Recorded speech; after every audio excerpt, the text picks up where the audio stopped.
Hi. Hello. Dami natin. Sa pangalan ng dakilang Panginoong Kristo, isang mapagpalang hapon sa bawat isa. Nandito po tayo sa pagpapatuloy ng gawain kung saan ating natalakay ang mga sitas na pinagkaloob para sa araw. Ngayon po, dapat tayo dito sa isang sitas. Tayo po sa Ebanghelyo ni Apostol Juan, kapitulo 14, versikulo 4 hanggang 14. At kung sa ating karoon ay nalalaman ninyo ang daan. Ito po ay nangyari kung ang ating dakilang Panginoon kausap niya ang kanyang 12 alagad. Na itinuturo niya na yung preparasyon sa bawat taong nananalig sa ating dakilang Panginoon. Sabi niya sa unahan, sa bahay ng ating Ama ay maraming tahanan. Ibig sabihin, naka-reserve na sa atin ang magiging kalagayan ng sumusunod kay Kristo. Lamang, kinakailangan mayroong requirements o pamamaraan para makasunod tayo doon sa tahanan ng Diyos na inihanda o bahay ng Diyos na inihanda na nakalaan sa bawat nananalig sa Diyos. Ngayon, sabi dito, yung lugar na yon, itinuro na ng ating dakilang Panginoon. Na dapat, ang sino mang sumasampalataya sa Kanya, doon din papunta. Pero, sabi dito, sinabi sa Kanya ni Tomas, Panginoon, hindi namin nalalaman kung saan ka paroon, paano nga malalaman namin ang daan. Siyempre po, may procedure upang sa ganon, yung inihanda ng Diyos na kanyang tahanan na maraming mga silid. Makaparoon tayo, siyempre, kumbaga sa isang lugar, itinuro sa iyo yung bahay, siyempre alamin muna natin kung saan ang way para makarating sa isang lugar. Ngayon, ang turo ng ating dakilang Panginoon, naging parte si Tomas para magtanong. Kasama rin tayo sa katulad ni Tomas na hindi mapaniwalain, na palaging mapagduda sapagkat kahit manong mamatay ang ating dakilang Panginoon, hindi siya naniwala, hindi naghanap pa siya ng proof o pruweba ng sa ganun manaig sa kalagayan ng isang taong to see is to believe. Pero, iba kasi ang pamantayan ng Diyos. Sa Diyos, believe it first and you will see. Manalig muna tayo at saka natin nararanasan kung ano ang mga mahalagang bagay na hindi pa natin nalalaman. Sabi dito, sinabi sa kanya ni Jesus, ako ang daan at ang katotohanan at ang buhay. Ibig sabihin, kung ang Diyos nasa mataas na kalagayan at tayo naman nasa mababang kalagayan gaya ng isang alipin, pero dahil sa pagpapangaral ng Ebanghelyo na buksan ang ating pagkaisipan at tayo nagsisi at nagbalik loob sa Diyos, itinuring niya tayong mga anak. Dahil po yan sa daan na walang iba kay Kristo. Sapagkat nangalim tayo kay Kristo, nanampalataya tayo sa Kanya, at ipinagtatiwala natin ang ating buhay. At sa pamagitan ng pagtitiwala na yun, umaasa tayo na yung koneksyon natin sa ating dakilang Panginoong Diyos, si Kristo po ang magbibigay. Siya yung pinakatawad o wire upang sa ganun malaman natin yung daan kung saan papunta doon sa kaluwalhatian ng Diyos. Kasi po, ang pinakikilala niya dito, bahay ng kanyang ama, na magiging bahay din natin. Maraming silid.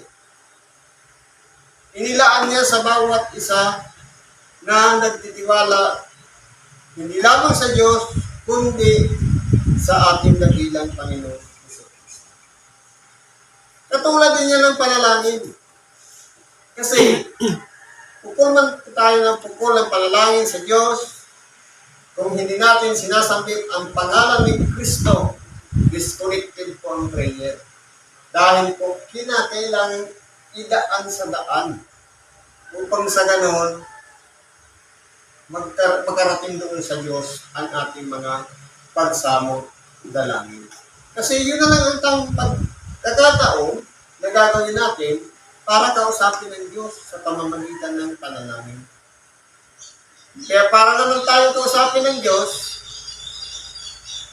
ang ating dakilang Panginoon, nangaral ng ibang libro.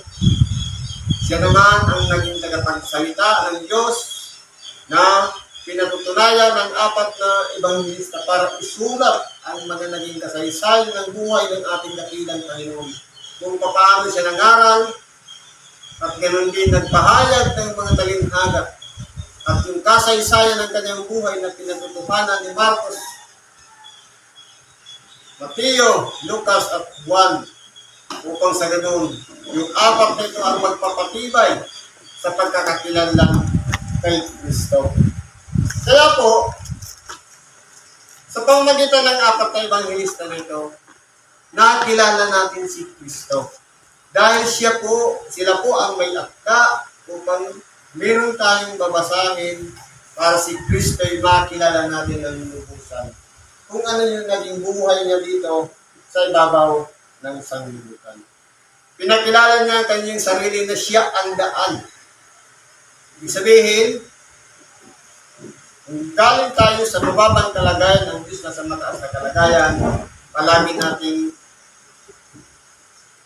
natin iisipin, si Kristo ang namamagitan sa tao at sa Diyos. Kaya siya ang daan. Kumbaga, yung kalsada at yung bahay natin, para makarating ka doon, siya yung namamagitan doon sa dalawa na yun. Yung mula tarangkahan ng gate hanggang sa pintuan. Ganun po yun. Sabi niya rin, at ang katotohanan. Sabi sa ibang bahagi ng banal na kasulatan, ang katotohanan ang magpapalaya sa inyo. Kasi po nabuhay tayo lahat sa kasinungalingan. Kung mapapansin natin, marami ng mga nadi-discover ngayon na pawang mga kasinungalingan. Halimbawa na lang, gravity. Yung nakarating na sa moon. Lahat yan kasinungalingan. Mga pelikula na niluloko tayo na sila sa loob lang ng studio ginagawa para lamang paglibangan natin. Mga mahika at kung ano-ano pa man na pandaraya dito sa ibabaw ng sanlibutan. Lahat ng yan ay kasinungalingan. Pero, nung makilala natin si Kristo, nagbagong na tayo. Sa halip na pagtuunan natin yung mga walang mga kwentang bagay, si Kristo na ang pinaniniwalaan natin. Kung baga nawala na yung pananalig natin doon sa mga walang kwenta o walang katuturan na tinuturo sa atin sa eskwelahan. Dahil nasumpungan na natin ang katotohanan sa pamamagitan ng Ebanghilyong ipinangangaral ng ating dakilang Panginoon Jesucristo. At siya rin ang buhay, sapagkat ang tao, pagka sinilang sa ibabaw ng sanlibutan, ang magiging huling hantungan ng tao, walang iba, kamatayan.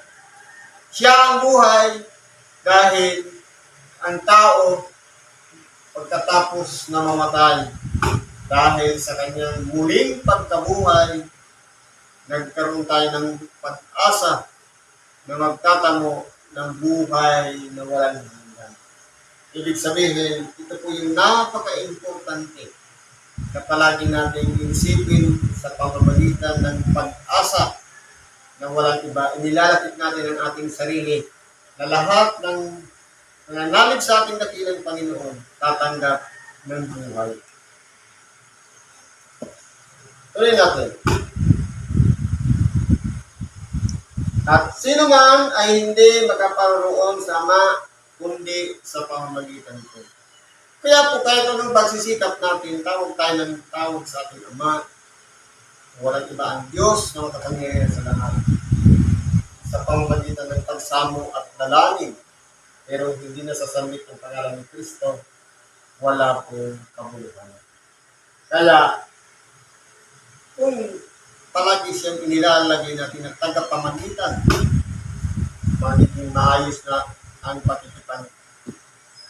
Isa natin sa Diyos kung kasama natin si Kristo. Kung ito ay nakilala ninyo ang ating Ama.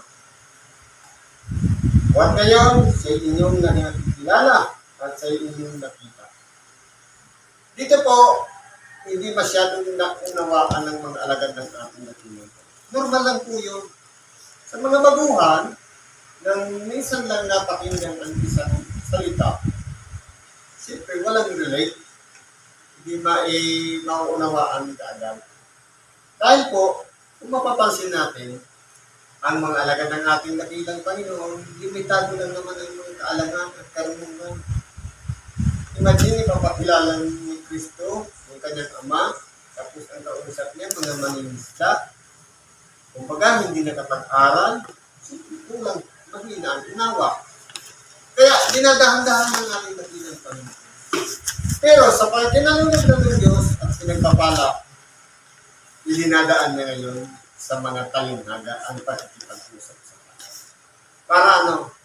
Para yung mga marurunong dito sa ibabaw ng sanlibutan, hindi nila maunawaan ang kaulat.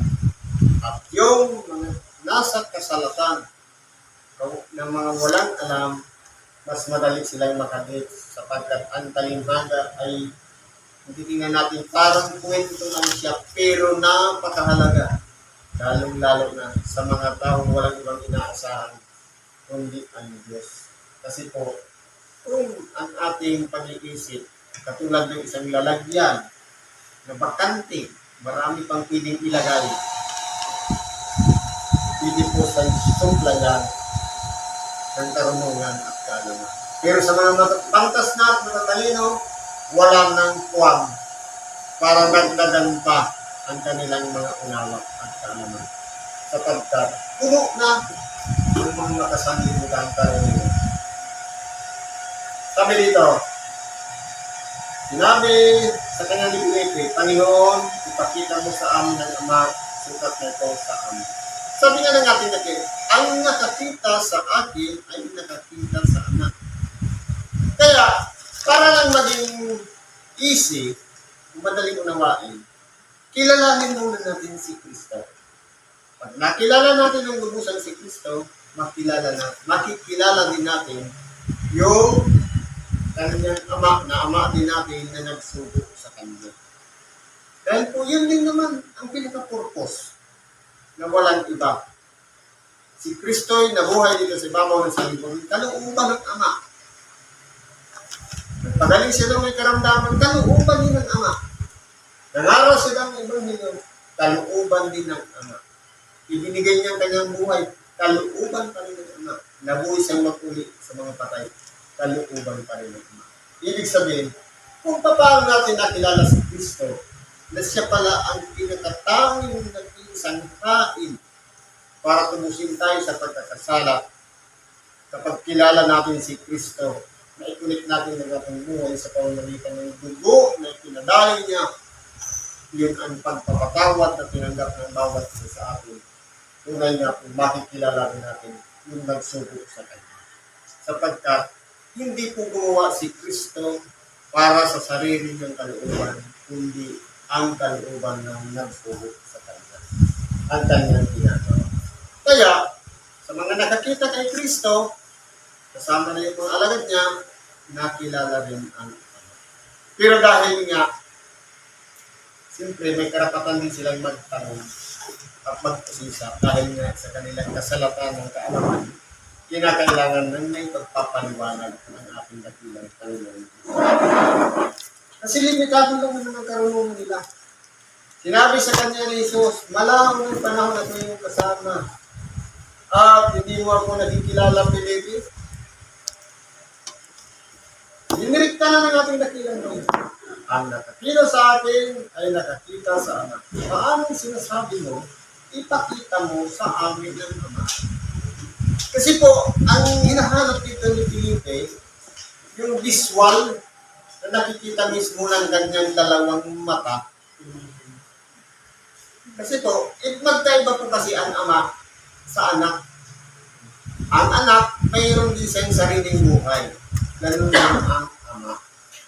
Pero, kung mapapansin natin, ang Ama, hindi siya umaalis sa kanyang kinalalagyan. Nandun lang siya sa kanyang kanilalagyan. Ang sinusuko niya, ang kanyang bugtong anak, na parang sa pangangaral ng Ebanghelyo. Kung umakyat siya sa langit, ang sinubok niya naman ngayon, ang kapangyarihan ng Espiritu Santo. Ito yung mga aliw na magtuturo sa atin para itong kasalatan natin kung wala ng kalaman. Bubuksan ang ating kaisipan at unawa at ito po magpapagmala sa atin yung mga mahalagang Ebanghelyo na minsan binabasa natin sa banal na kasulatan, hindi natin maunawaan. Pero sa tulong ng Espiritu Santo, parang nagiging madali na lang unawain ang Ebanghelyo. Sapagkat binubuksan niya ang ating mga kaalaman at unawa. Kaya, mapalad yung tao na sa kapag binasa ang isang setas o isang linya ng bersikulo sa banal na kasulatan, madali kong mauunawaan. Sapagkat nasa kanya ang presensya ng Espiritu. Dahil inilimbag o sinulat ang mga kasulatan sa tulong at gabay ng Espiritu Santo. Kaya, siya rin ang magbibigay ng unawa sa bawat isa. Para yung isinulat ng mga alagad ng ating dakilang Panginoon, ng kanyang mga pinili, na nagsipag-limbag sa banal na kasulatan, yun din ang magbibigay ng kaunawaan sa bawat isa na bumabasa sa banal na kasulatan. Ang sabi ng ating dakilang Panginoon, hindi ka baga nananampalataya na ako'y nasa Ama at ang Ama'y nasa akin? Ang mga salitang aking sinasabi sa iyo, hindi ko sinasalita sa aking sarili, kundi ang Ama na tumatahan sa akin ay gumagawa ng kanyang mga gawa. Kaya kung titingnan po natin, ang inihanda kasi ng Diyos, yung katawan. Ito yung katawan na lihi, lalang ng Espiritu Santo na ipinanganak ni Maria. At nanahando ang presensya ng Diyos na Ama doon sa katawan na yun. Na walang iba, kinakailangan talang bumaba dito sa ibabaw ng lupa at magkatawang tao ang Mesiyas o ang Verbo upang sa ganun matupad ang kahulugan ng mensahe kung paano ipinapakilala ng Diyos ang kanyang sarili. Kaya kung mapapansin natin, yung genealogy ng ating dakilang Panginoon mula kay Adam, iningatan niya po yan. Maraming mga pinagdaanan ng mga mahalagang tao. Katulad ni mula kay Adam, kay Noe, kay Abraham, Isaac, Jacob, hanggang sa kay David, napakarami na pinagdaanan, pero iningatan po yan hanggang kay Jose. Na siyang naging foster father ng ating dakilang Panginoon, na siyang nag-alaga upang sa ganun, ang bugtong na anak ng Diyos ay maingatan sa pamamagitan ni Jose. Kaya marami po ang nasakripisyong buhay noong hinanap ni Herodes ang bata para lamang titilin ang buhay.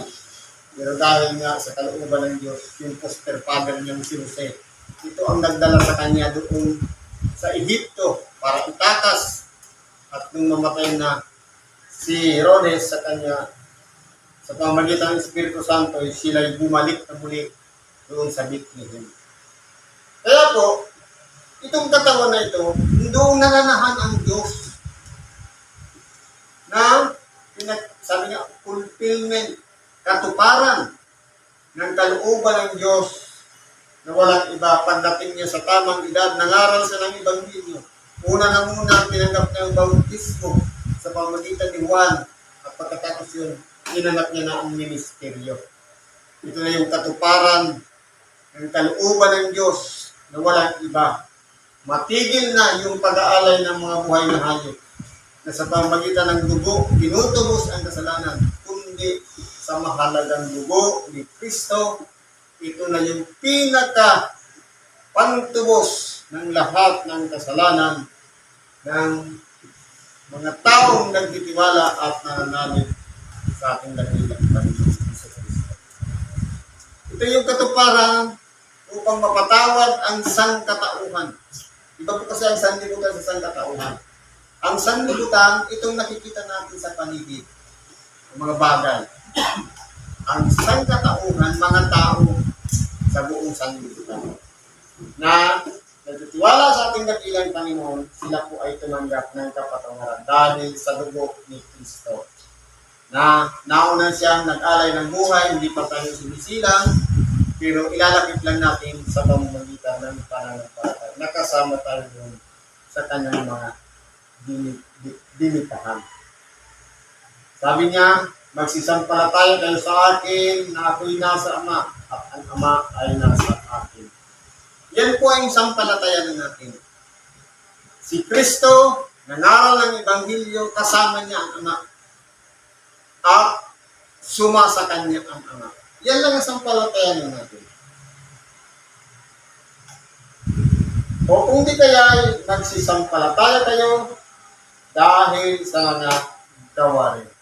Kaya, hindi tingnan po natin yung history dito sa Igabungan sa Sanlibutan. Si Kristo lang po ang nagagawa na magbuhay ng patay. At maliban po doon, meron pang iba. Pero siyang pinakauna na nagbuhay sa mga patay. Kung mapapansin nga, actually yung binuhay si Lazaro. Na 4 na araw ng nabubulok, nakumpisa ng bulok yung kanyang katawan. Saksi ang mga tao na nakapaligid kung paano niya binuhay si Lazaro. Ganun po, dapat ang pagkakilala natin sa ating dakilang Panginoon na sumasa kanya ang Ama at siya'y sumasa Ama, ginagawa ng Ama ang kanyang mga gawa sa pamamagitan ng ating dakilang Panginoon Hesus Kristo. Kaya hindi po siya nag-iisa. Kaya, kung titingnan po natin aralin ang buhay ng ating dakilang Panginoon, ginawa niya yan dahil lamang sa kalooban ng kanyang Ama. Meron din siyang sariling kalooban, pero isinuko niya po yan. Isinurrender niya yan. Sabi niya ni Apostol Pablo, magkaroon tayo ng pag-iisip, ito'y datay Kristo Jesus din naman, na bagamat siya'y nasa ang Diyos, hindi niya inaring isang bagay panangnan ang pagkapantay niya sa Diyos. Kaya, inubad niya ito at nag-alipin na itulad sa mga tao. Kaya, kung palagi natin iisipin ang alipin sa isang katagang servant o taga-sunod sa Diyos, makikilala po natin ang tunay na servant ni Lord o taga-sunod ni Kristo dahil po ang taga-sunod hindi po nagre-reklamo. Palagi nagpapasakop at sumusunod sa kalooban ng Diyos. Hindi siya mareklamo kasi po iyan ang kalagayan ng isang taga-sunod na katulad ng isang tupa na walang iba kahit anong mga bagay ng masakit sa pakiramdam ng tuba, nagiging tapat siya sa pagsunod. Katulad ng kambing na maipit lang, masagi, masugatan lang na patatingay.